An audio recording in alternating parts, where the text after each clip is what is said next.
نحمدہ ونصلی ونسلم علی رسولہ الکریم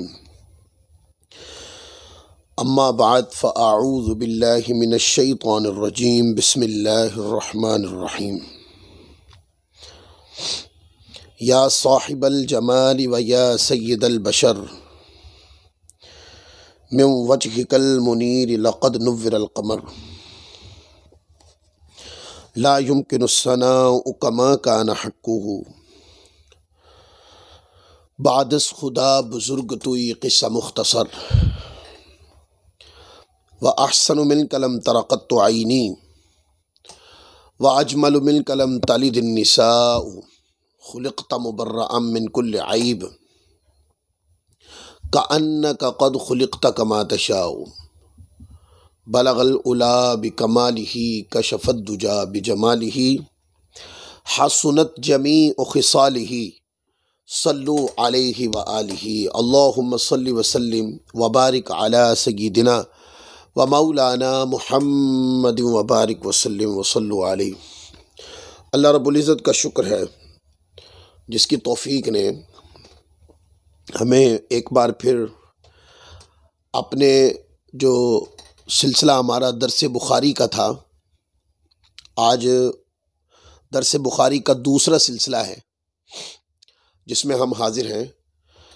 درس بخاری کے پہلے سلسلے میں آقا علیہ الصلوۃ والسلام کی محبت کے اوپر گفتگو ہو چکی ہے۔ آج درس بخاری کے اندر جس حدیث پاک سے ہم گفتگو کو شروع کرنے جا رہے ہیں، یہ حدیث پاک کتاب الجنائز کے اندر موجود ہے۔ حدیث نمبر ہے 1289 صحیح بخاری شریف کے اندر۔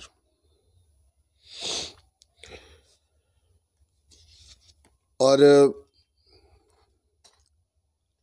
اس کو حضرت عقبہ بن عامر رضی اللہ تعالیٰ عنہ نے روایت کیا۔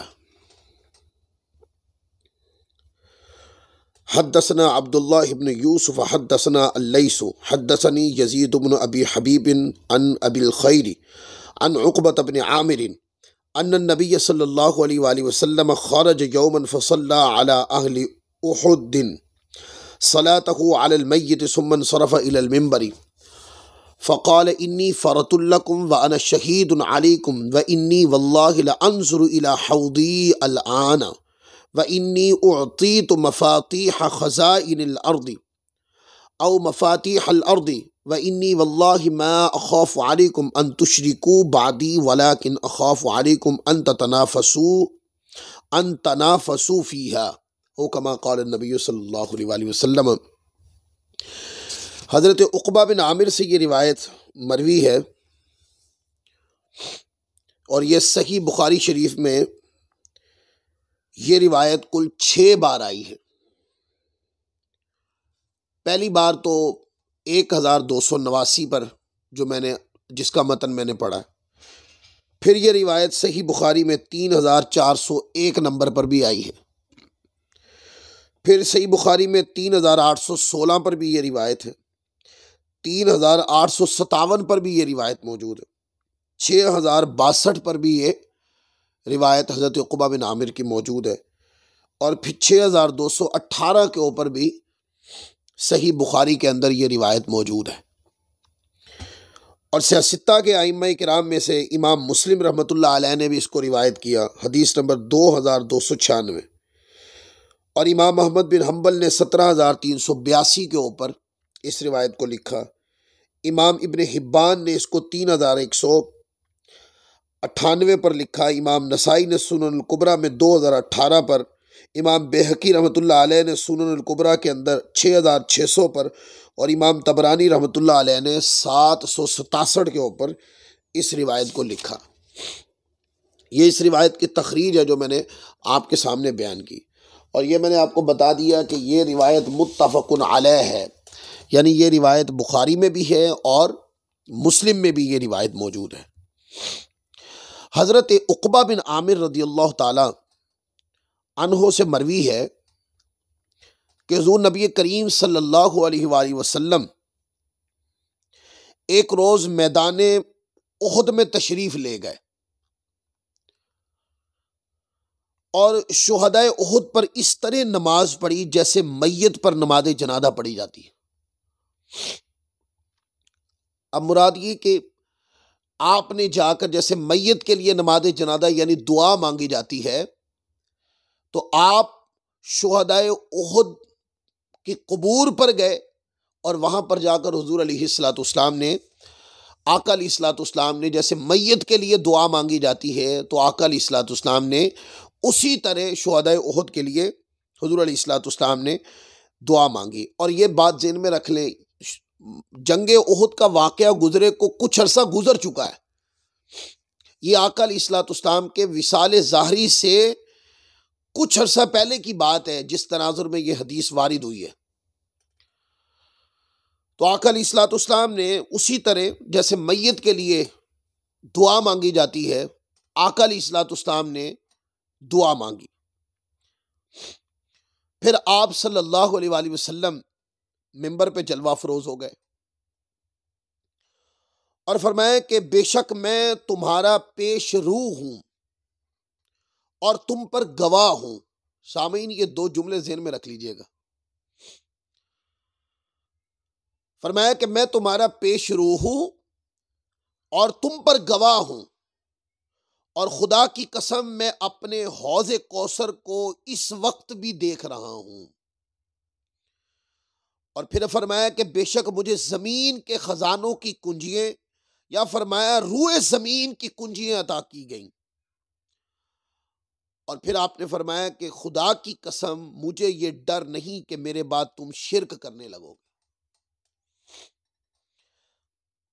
اب یہی روایت صحیح بخاری میں، یہ جو ابھی میں نے پڑھی یہ کتاب الجنائز میں ہے، اور صحیح بخاری کتاب المغازی کے اندر بھی غزوہ احد کے باب کے اندر بھی یہ روایت آئی ہے، اور اس کے اندر کچھ لفظ جدا ہیں۔ میں چاہتا ہوں کہ تمام متون کو اکٹھا پڑھ دیا جائے تاکہ درس بخاری سننے والوں کو صحیح بخاری کا پورا حظ ملے۔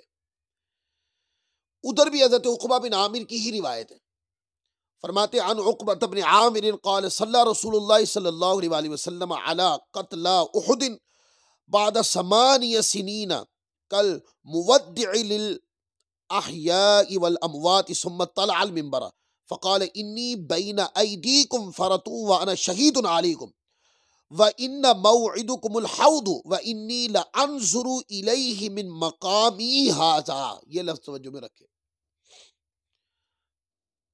پھر فرمایا وَإِنِّي لَسْتُ أَخْشَىٰ عَلَيْكُمْ أَن تُشْرِكُوا وَلَكِنِّي أَخْشَىٰ عَلَيْكُمُ الدُّنْيَا أَن تَنَافَسُوهَا، اور قال فَكَانَتْ آخِرَ نَظْرَةٍ نَظَرْتُهَا إِلَىٰ رسول اللہ صلی اللہ علیہ وآلہ وسلم۔ حضرت عقبہ بن عامر کہتے ہیں، اس کو بھی امام بخاری مسلم دونوں نے روایت کیا۔ امام بخاری اب کتاب الجنائز سے یہی حدیث پڑھ رہا ہوں، کتاب الجنائز سے پڑھی، اب کتاب المغازی سے پڑھی ہے۔ حضرت عقبہ بن عامر رضی اللہ تعالیٰ عنہ سے مروی ہے کہ رسول اللہ صلی اللہ علیہ وآلہ وسلم نے شہدائے احد پر دوبارہ 8 سال بعد اس طرح نماز پڑھی گویا زندوں اور مردوں کو الوداع کہہ رہے ہیں، یعنی کہ حضور یہ 8 سال بعد کا واقعہ ہے۔ 8 سال پہلے غزوہ احد ہو چکا، اور غزوہ احد کے 8 سال کے بعد حضور علیہ الصلوۃ والسلام کے وصال ظاہری سے کچھ عرصہ پہلے کی بات ہے کہ حضور علیہ الصلوۃ والسلام نے نماز پڑھی گویا زندوں اور مردوں کو الوداع کہہ رہے ہیں۔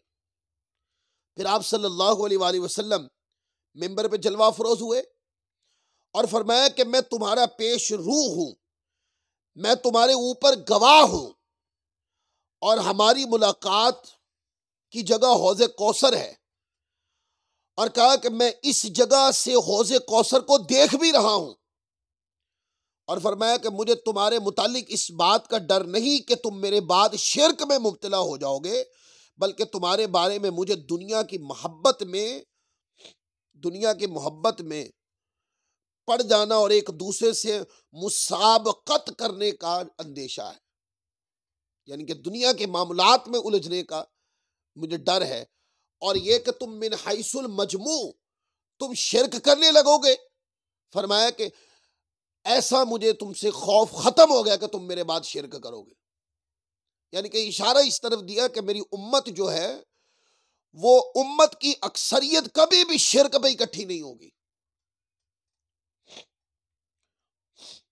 اور پھر حضرت عقبہ بن عامر رضی اللہ تعالیٰ فرماتے ہیں کہ یہ میرا رسول پاک صلی اللہ علیہ وسلم کا آخری دیدار تھا، اس کے بعد جلد ہی آقا علیہ الصلوۃ والسلام کا وصال ظاہری ہو گیا. یہ بھی میں نے بخاری سے ہی پڑھ دی. اسی طرح اس روایت کو امام مسلم رحمۃ اللہ علیہ نے کتاب الفضائل کے اندر بھی لکھا، یہ میرے پاس صحیح مسلم شریف بھی موجود ہے. اس کے اندر ہے وفی روایت عنہ قال رسول اللہ صلی اللہ علیہ وسلم انی لست اخشى علیکم ان تشرکوا بعدی ولکنی اخشى علیکم الدنیا ان تنافسوا فیها وتقتتلوا فتہلکوا کما ہلک من کان قبلکم. قال عقبہ فکان آخر ما رأیت رسول اللہ صلی اللہ علیہ وسلم علی المنبر. اور حضرت عقبہ بن عامر رضی اللہ عنہ سے مروی ہے کہ رسول اللہ صلی اللہ علیہ وسلم نے فرمایا کہ مجھے تمہارے متعلق اس بات کا تو ڈر ہی نہیں کہ تم میرے بعد شرک کرنے لگو گے، بلکہ مجھے ڈر ہے کہ تم دنیا کی محبت میں ایک دوسرے سے مسابقت کرنے لگو گے، آپس میں لڑو گے تو ہلاک ہو جاؤ گے جیسا کہ تم سے پہلے لوگ ہلاک ہوئے.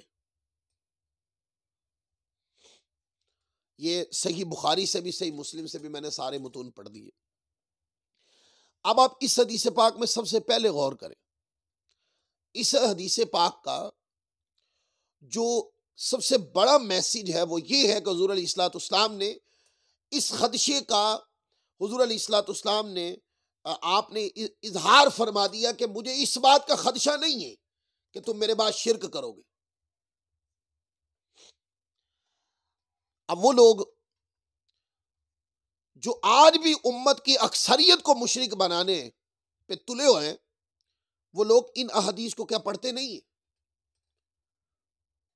اچھا ایسا ہوا کہ جو لوگ اہل سنت کو معتقدات اہل سنت کو شرک کی گھاٹ اتارنے پر تلے ہوتے ہیں، ایسے لوگوں میں سے ایک شخص نے یہ حدیث پڑھی اور پڑھ کر اس نے کہا کہ یہ جو عدم شرک کی خوشخبری ہے کہ تم میرے بعد شرک نہیں کرو گے، اس نے کہا یہ تو صحابہ کرام کے لیے ہے، امت کے لیے تھوڑی ہے.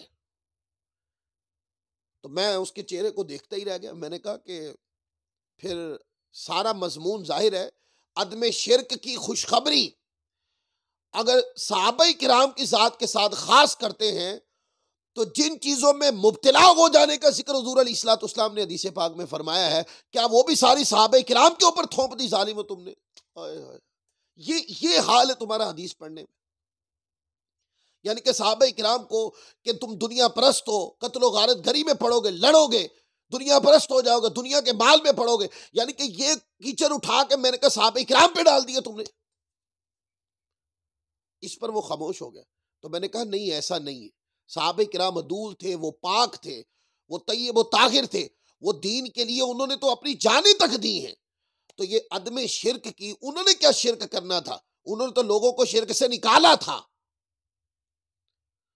ان سے حضور علیہ الصلوۃ والسلام کو شرک کا خوف نہیں تھا، بلکہ یہ جو خوشخبری تھی یہ امت کے لیے تھی، کیونکہ دنیا پرست امت ہوئی، قتل و غارت گری میں مبتلا امت ہوئی، اور فتنے فساد میں مبتلا امت ہوئی، دنیا کی طرف، دنیا کے مال کی طرف امت گئی. لہذا یہ گناہ امت میں بعد میں آئے، تو عدم شرک کی خوشخبری بھی امت کے لیے ہے. اور اس سے علماء کرام نے یہ مفہوم اخذ کیا ہے، اور علماء کرام نے اس میں دلائل دیے کتابوں کے اندر کہ اس سے یہ بات ثابت ہو گئی کہ امت کی اکثریت جو ہے وہ کبھی بھی شرک پہ اکٹھی نہیں ہو سکتی. وہ لوگ سوچیں جو ایک جز ہیں، یعنی کہ مٹھی بھر بھی ہیں، صرف مٹھی بھر ہوں گے، اور اہل سنت امت کا سواد اعظم ہے. اہل سنت کا عقیدہ امت کے سواد اعظم کا عقیدہ ہے، اور وہ مٹھی بھر لوگ امت کے سواد اعظم یعنی جس پر امت کی اکثریت جس پر مشتمل ہے، وہ ان کے نظریات کے اوپر شرک کے کفر کے فتوے لگاتے ہیں. کیا حضور علیہ الصلوۃ والسلام کے اس فرمان کو پڑھا نہیں انہوں نے؟ بخاری کی باتیں کرتے ہیں تو بخاری شریف میں پڑھنا تھا اس کو.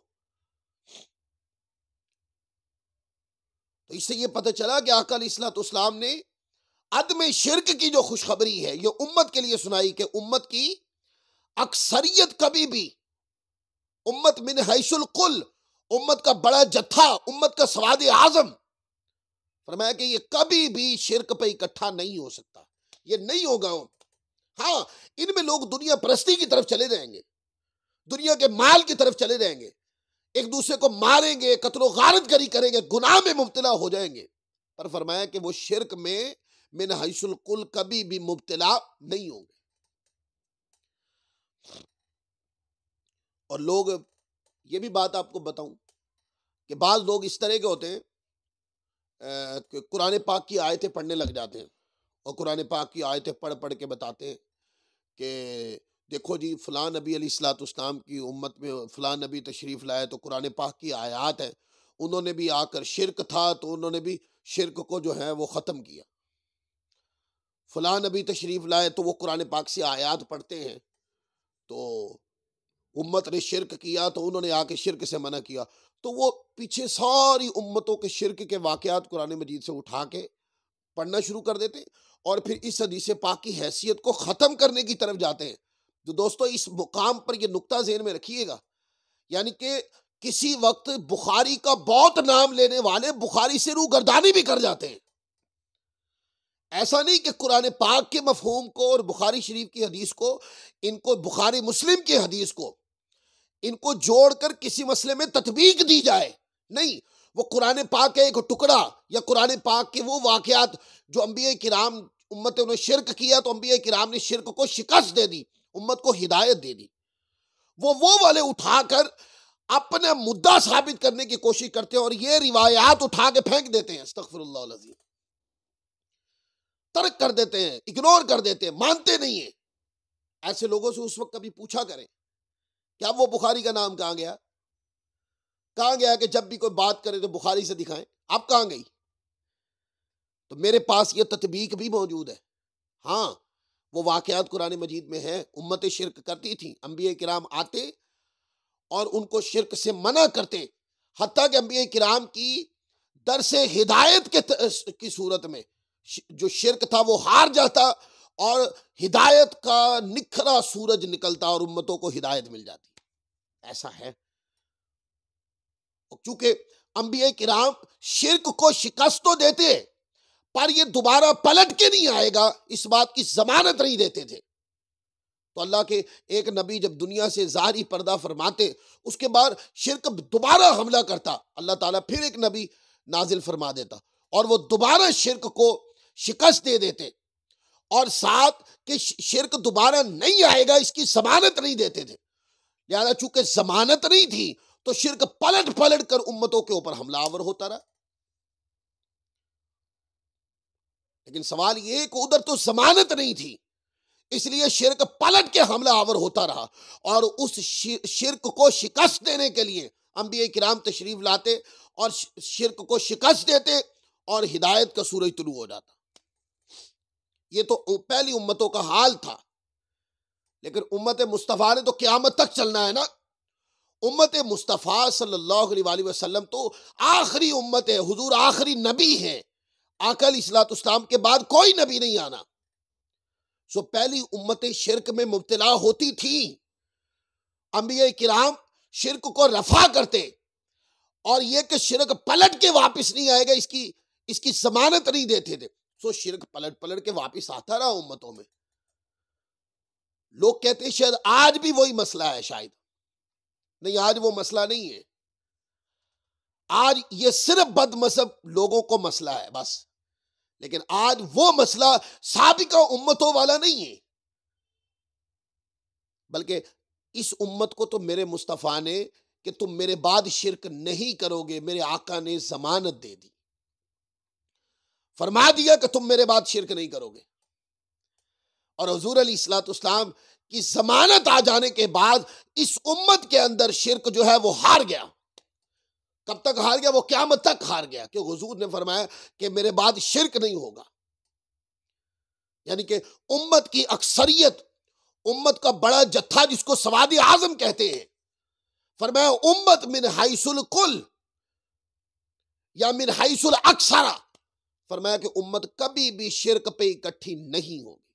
لہذا جب حضور کی ضمانت آ جانے کے بعد کہ میری امت شرک نہیں کرے گی، اور فرمایا کہ مجھے یہ خدشہ ختم ہو گیا ہے تم سے کہ تم میرے بعد شرک کرو گے، تو آج ظالموں، حضور کی امت جس کو حضور نے شرک سے نکالا تھا، مصطفیٰ نے لوگوں کو شرک سے نکالا تھا، اس امت کو نکال کر امت مسلمہ بنایا تھا، آج ایک طبقہ ہے جو شرک کے نام پر امت کا گلا کاٹنے کی کوشش کر رہا ہے۔ ان کو مسئلہ ہے کہ وہ امت کو مشرک بنانے، ان کا کوئی مشن ہے شاید کہ وہ امت کو مشرک بنانے پہ تلے ہوئے، اور من گھڑت سی باتیں، من گھڑت سی اعتراضات۔ کسی بندے نے انگوٹھے چوم لیے تو شرک ہو گیا۔ تماشا دیکھیں، علمی تماشا دیکھیں آپ، وہ لوگ علم سے کتنے بے بہرے ہیں، وہ علم میں کتنے جاہل ہیں، لا علم ہیں، بے عقل ہیں، لیکن اپنے عقیدے اور اپنی عقیدت کے تعصب کے اندر وہ لوگ اس طرح کی باتوں کو، کہ کسی نے حضور کے ادب میں انگوٹھے چوم لیے تو شرک کہہ دیا، کسی نے جمعے والے دن مسجد میں کھڑے ہو کر مصطفیٰ جان رحمت پہ لاکھوں سلام پڑھ دیا تو اس کو مشرک کہہ دیا، کوئی حضور کی جالیوں کے سامنے کھڑے ہو کر دعا مانگنے لگا تو اس کو مشرک کہہ دیا، کوئی آقا کے روضہ انور کے حاضری دے کر الٹے پاؤں ادبن حضور کے ادب میں واپس آ رہا تھا، اس کو مشرک کہہ دیا، کسی نے کسی نیک صالح آدمی کے ہاتھ چومے، استاد کے ہاتھ چومے تو شرک کہہ دیا۔ یہ کیا ہے؟ میں کہتا ہوں کہ یہ تماشا نہیں تو اور کیا ہے۔ آقا کے اس فرمان کے آگے اپنی ان خرافات کو رکھ کے تو دیکھو، تو آپ کو پتہ چل جائے گا کہ یہ جو خرافات ہیں یہ بد مذہبیت کی پیداوار ہیں۔ مصطفیٰ کی حدیث کی طرف یا بخاری کی طرف یا حدیث کی طرف آنا ہے تو حدیث میں تو سیکورٹی دی ہے میرے مصطفیٰ نے کہ میری امت شرک نہیں کرے گی، اور امت کا سواد اعظم کیسے گمراہ ہو سکتا ہے؟ سواد اعظم کے گمراہ ہونے کا مطلب یہ ہے کہ امت ساری گمراہ ہو گئی۔ ایسے کیسے ہو سکتا ہے؟ ایک مٹھی بھر لوگ جو چیدہ چیدہ نظر آتے، کبھی کبھی نظر آتے، اتنے سے تو وہ لوگ ہیں، اور وہ امت کے سواد اعظم کو کہیں کہ وہ گمراہ ہیں، وہ بے دین ہیں، وہ مشرک ہیں۔ ان کو یہ حدیث پڑھنی چاہیے۔ لہذا اس حدیث پاک میں جو خوشخبری ہے، عدم شرک کی خوشخبری، یہ امت کے لیے ہے اور امت کے سواد اعظم کے لیے، اور امت کا سواد اعظم کو، اور امت کا سواد اعظم اہل سنت و جماعت ہے۔ اہل سنت و جماعت وہ یا رسول اللہ کہنے والے، وہ میلاد النبی کے جلسے جلوس کرنے والے، وہ مصطفیٰ کی شان میں نعت پڑھنے والے، وہ آقا کی عظمت کے ساتھ اپنی طبیعتوں میں جو رنگے ہوئے ہیں، حضور کی تعظیم کے اندر جو فناگ ہے، وہ ہے امت کی اکثریت، وہ ہے امت کا سواد اعظم۔ آپ آج یوٹیوب کھولیں، اس کے اوپر انٹرنیشنل میلاد لکھیں، پوری دنیا کا میلاد نکل کے آ جائے گا، کہ پوری دنیا میں اگر 56 ریاستیں مسلمانوں کی ہیں تو 56 ریاستوں میں 54 ریاستیں ایسی ہیں جو سنی ہیں، جہاں پر مصطفیٰ کا میلاد ہوتا ہے، آقا علیہ الصلوۃ والسلام کے نعرہ یا رسول اللہ، نعرہ رسالت لگائے جاتے ہیں، حضور کے تبرکات کو مانا جاتا ہے، آقا علیہ الصلوۃ والسلام کے مسئلہ حاضر و ناظر کو مانتے ہیں وہ لوگ، وہ مدینے کی یاد میں تڑپنے والے، وہ حضور کے نام کو چومنے والے، وہ آقا علیہ الصلوۃ والسلام کی محبت میں فنا ہونے والے، وہ لوگ ہیں۔ یہ عقیدہ اہل سنت امت کا اکثریت کا یہ عقیدہ ہے۔ اس لیے آپ دیکھتے ہیں، آپ کو گلی محلوں کے اندر بد مذہب لوگوں میں بہت کم لوگ نظر آتے ہیں، مطلب بھی چیدہ چیدہ لوگ۔ اگر اہل سنت کی آپ کو 1000 مساجد نظر آئیں گی تو 1000 مساجد میں 2 ان کی نظر آئیں گی، اتنے سے تو وہ لوگ ہیں۔ جو لوگ آج امت کے سواد اعظم کو گالی، شرک کی گالی دینے آتے ہیں اور کہتے ہیں کہ ہم صحیح ہیں، یہ کیسے ہو سکتا ہے کہ حضور کی امت جو اکثریت ہے، جو سواد اعظم ہے، وہ ساری غلط عقیدے پہ ہو اور آپ چند مٹھی بھر لوگ جو ہے نا وہ عقیدہ حق پہ ہوں؟ لہذا امت کو شرک کے گھاٹ اتار دینے کا جو مشن ہے وہ لوگ اس سے بعد آ جائیں۔ احادیث میں اس کی مذمت کی گئی ہے، حضور نے سیکورٹی عطا فرما دی ہے کہ میری امت میرے بعد، فرمایا کہ تم شرک کرو گے مجھے اس کا خدشہ ختم ہو گیا۔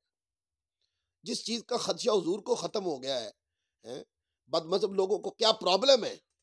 ان کو یہ خدشہ رہتا ہے۔ یہ سوال ہے میرا، آقا علیہ الصلوۃ والسلام کو اس چیز کا خدشہ ختم ہو گیا کہ تم میرے بعد شرک کرو گے،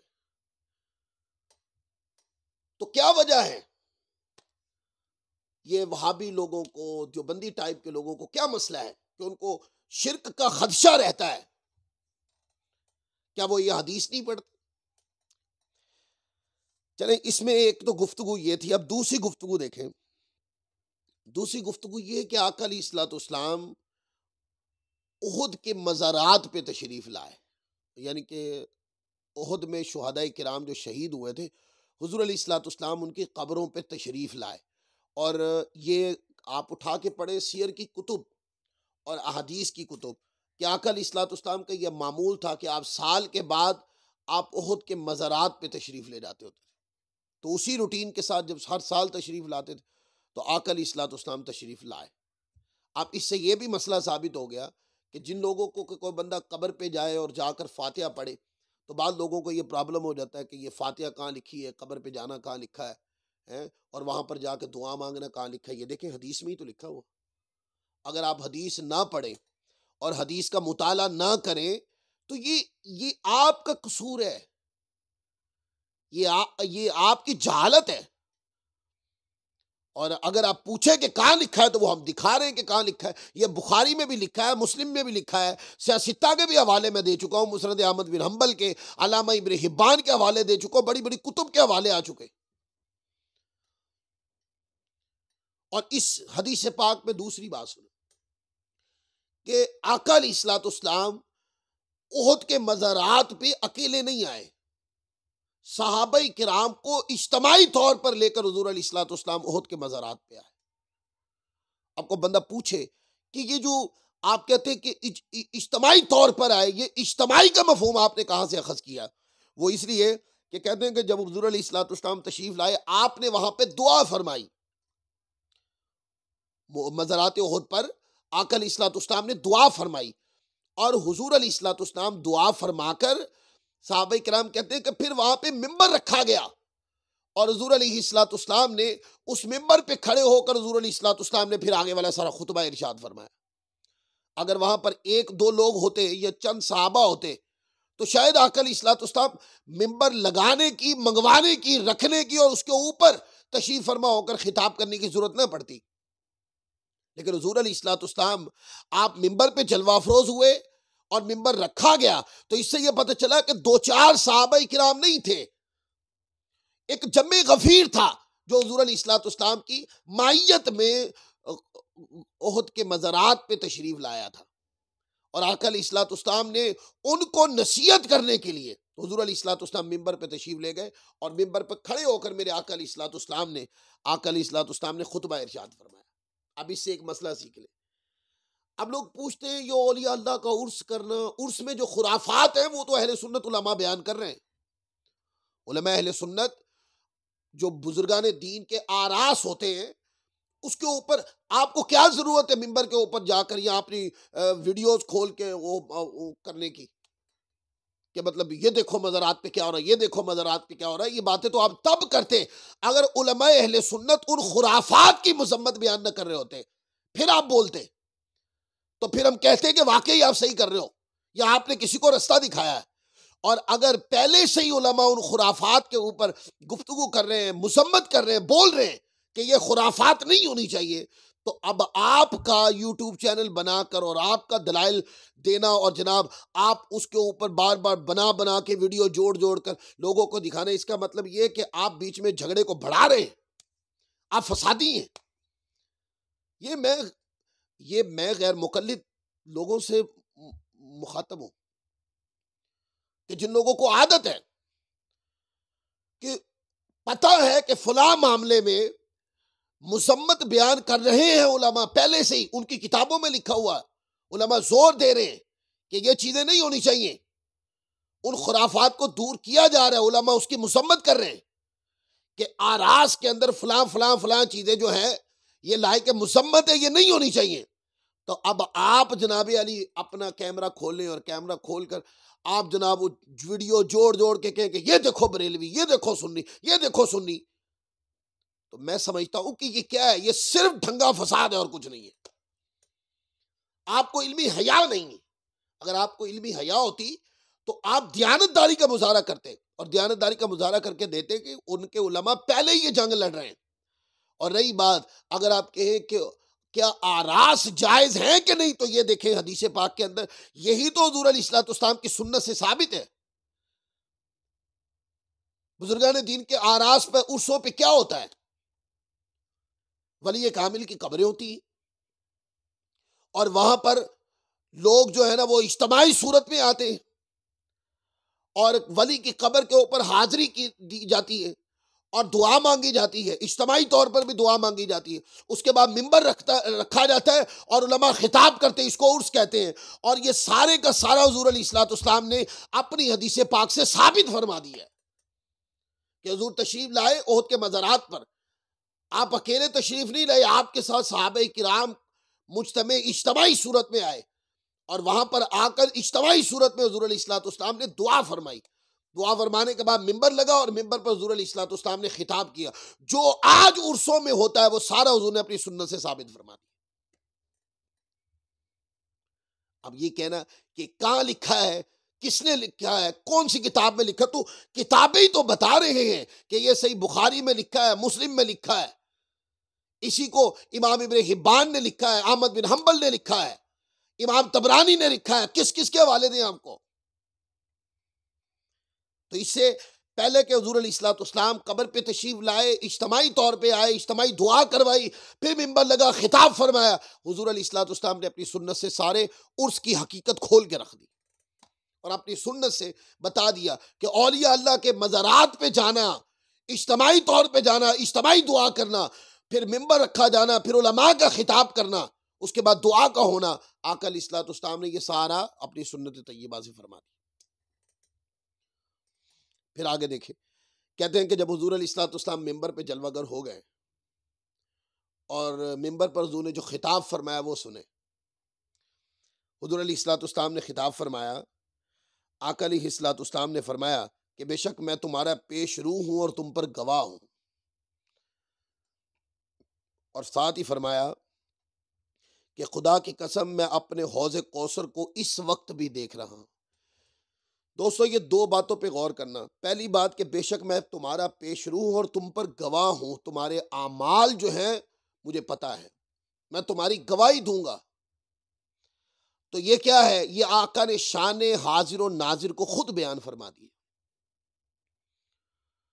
شان حاضر و ناظر کو میرے آقا نے خود بیان فرما دیا، اور وہ لوگ جن کی تسکین قلب نہیں ہوتی، جو عقیدہ حاضر و ناظر کے اوپر شرک کے تیر برساتے رہتے ہیں، آقا علیہ الصلوۃ والسلام نے ان علمی کمزور نالائق لوگوں کے لیے حضور علیہ الصلوۃ والسلام نے آگے دلیل بھی ارشاد فرما دی، فرمایا کہ میں تم پر گواہ ہوں اور میری شان یہ ہے کہ میں ہوں زمین پر، اور اس وقت جو میرا حوض کوثر ہے، آقا فرماتے ہیں میں اسی مقام پہ کھڑے کھڑے ہی اپنے حوض کو بھی دیکھ رہا ہوں۔ اب بتائیں حضور کہاں تھے، حوض کہاں تھا؟ پر میرے مصطفیٰ وہیں کھڑے حوض کو دیکھ رہے تھے۔ اگر اس وقت حوض جو تھا وہ مصطفیٰ کی نگاہ سے پوشیدہ نہیں تھا تو آج غلام کیسے پوشیدہ ہو سکتے ہیں؟ لہذا آپ نے اپنی شان حاضر و ناظر کو بیان بھی فرمایا اور اس کے اوپر دلیل بھی ارشاد فرما دی تاکہ کوئی میری شان کا انکار نہ کر سکے۔ اور پھر اس کے بعد آقا علیہ الصلوۃ والسلام نے فرمایا کہ بے شک مجھے زمین کے خزانوں کی کنجیاں دی گئیں، یا فرمایا کہ مجھے روئے زمین کی کنجیاں عطا کر دی گئیں۔ ایک طرف فرمایا کہ مجھے زمین کے خزانوں کی کنجیاں عطا کی گئی، پھر اگلے ہی فرمایا کہ مجھے روئے زمین کی کنجیاں عطا کر دی گئی، خزانوں کی کنجیاں عطا کر دی گئی. یعنی اللہ تعالیٰ نے اپنی رحمت سے، اپنے فضل سے مجھے مختار کل بنا دیا ہے مخلوق پر. اب بھی کوئی کہے حضور علیہ الصلوۃ والسلام کی شان مختار کل کو نہ مانے اور وہ کہ یہ جائز نہیں وہ جائز نہیں، تو میں ان سے سوال پوچھتا ہوں کہ ان حدیث کا مطلب کیا ہے؟ تو آقا علیہ الصلوۃ والسلام نے منبر پہ کھڑے ہو کر اپنے شان مختار کل کو بیان کیا. صحابہ کرام کے سامنے اس خطاب کا مطلب بھی یہ تھا، اور یہ پوری قیامت تک کی امت کو بتانا تھا کہ کوئی بھی مجھے بے اختیار نبی نہ سمجھے، میں با اختیار نبی ہوں. اللہ تعالیٰ نے مجھے حوض کوثر عطا کیا، میں ابھی بھی اس کو دیکھ رہا ہوں. اور فرمایا کہ مجھے زمین کے خزانوں کی کنجیاں عطا کر دی گئی ہیں، قیامت والدن میں تمہاری گواہی دوں گا. اور فرمایا کہ مجھے تم سے شرک کا خدشہ ختم ہو گیا. اب دوستے، اس پوری جو حدیث ہے، اب اس کے سیاق کو دیکھیں اور اس کے بعد آخر میں جو حضور علیہ الصلوۃ والسلام نے کلام کیا اس کے اوپر دیکھیں. آج غیر مقلد لوگ اس کو کہتے ہیں یہ بھی شرک ہے.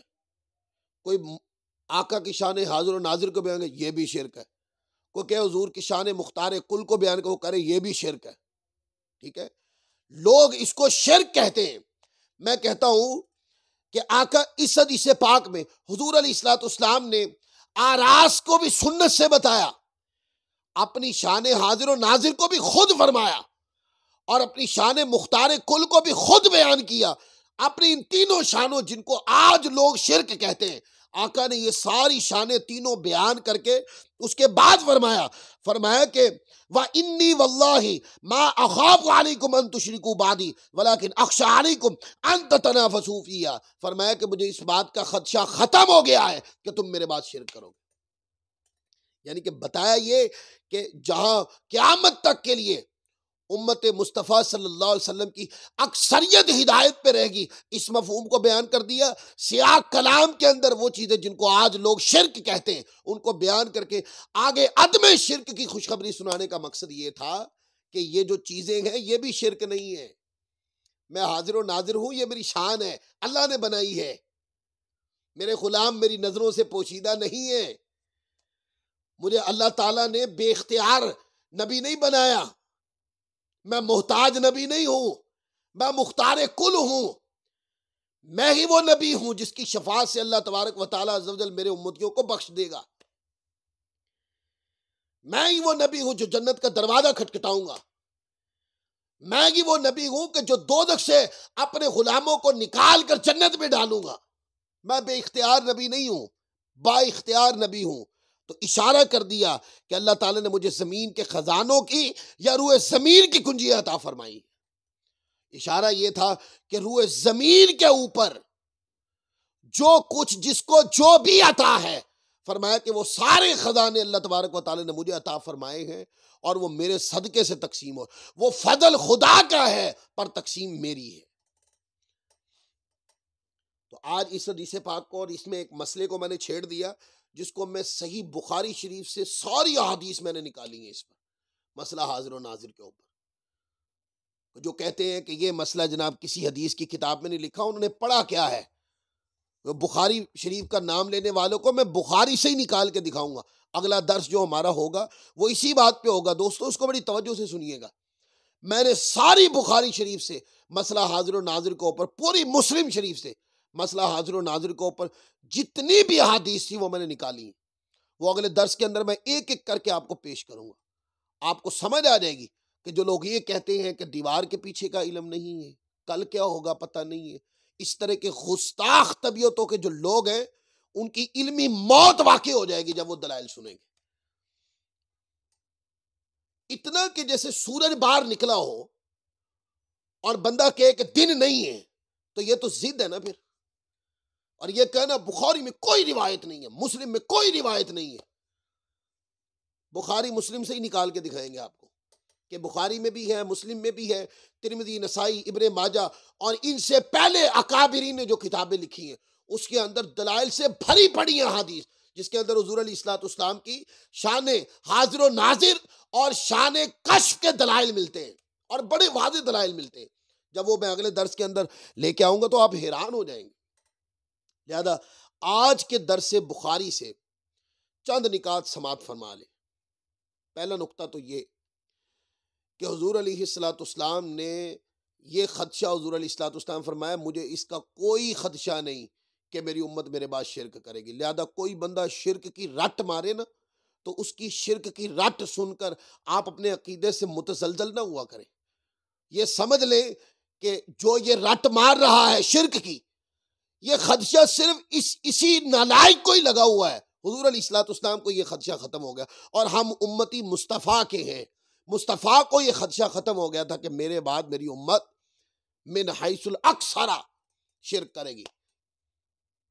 اور دوسرا مسئلہ یہ کہ آراس جو ہیں، بہت سے معاملات ہیں جو بزرگان دین کے عرصوں کے اوپر اصلاح طلب ہے، علماء کرام اس پہ کام کر رہے ہیں، اور بہت ساری اصلاحات نظر بھی آئی ہیں، تو وہ آہستہ آہستہ اصلاحات ہوتی جائیں گی۔ لیکن یہ کہ بزرگان دین کے آراس درست ہیں، ان کی قبروں پہ جانا، اجتماعی طور پہ جانا، ان کی قبروں پہ دعا مانگنا، پھر ممبر رکھنا، اور ممبر رکھنے کے بعد علماء کرام کا وعظ و نصیحت کرنا، یہ عرس کا طریقہ ہے، یہ سارا اس حدیث پاک سے ثابت ہو گیا کہ میرے مصطفیٰ حاضر و ناظر ہیں۔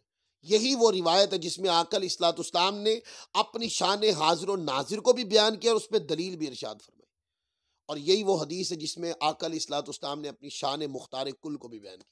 لہذا آج 4 مسئلے ڈسکس ہو گئے، ایک روایت جو صحیح بخاری میں 6 مقام پر ہے، اور مسلم سے بھی میں نے آپ کو دکھا دی کہ مسلم شریف میں بھی ہے، اور صحیح بخاری میں 6 مقام پر یہ روایت ہے۔ پہلا مسئلہ کہ آراس بزرگان دین وہ بھی اس حدیث سے ثابت، میرے مصطفیٰ حاضر و ناظر ہیں وہ بھی اس حدیث پاک سے ثابت، میرے مصطفیٰ مختار کل ہیں وہ بھی اس حدیث پاک سے ثابت، اور میرے مصطفیٰ نے عدم شرک کی خوشخبری امت کے لیے دی تھی، اور وہ ہم لوگ ہیں۔ اور امت کی اکثریت کبھی بھی، امت کا بڑا جتھا، امت کا سواد اعظم اہل سنت جو ہے، یہ کبھی بھی شرک میں اکٹھا نہیں ہو سکتا۔ لہذا اہل سنت کے عقیدہ کے اوپر اگر کوئی بندہ شرک وارد کرے تو اس کا مطلب یہ ہے اس کو ماننے والے کروڑوں اربوں لوگوں کو اس نے شرک کی گھاٹ اتار دیا، تو یہ دین پھر چند لوگوں کے لیے آیا تھا۔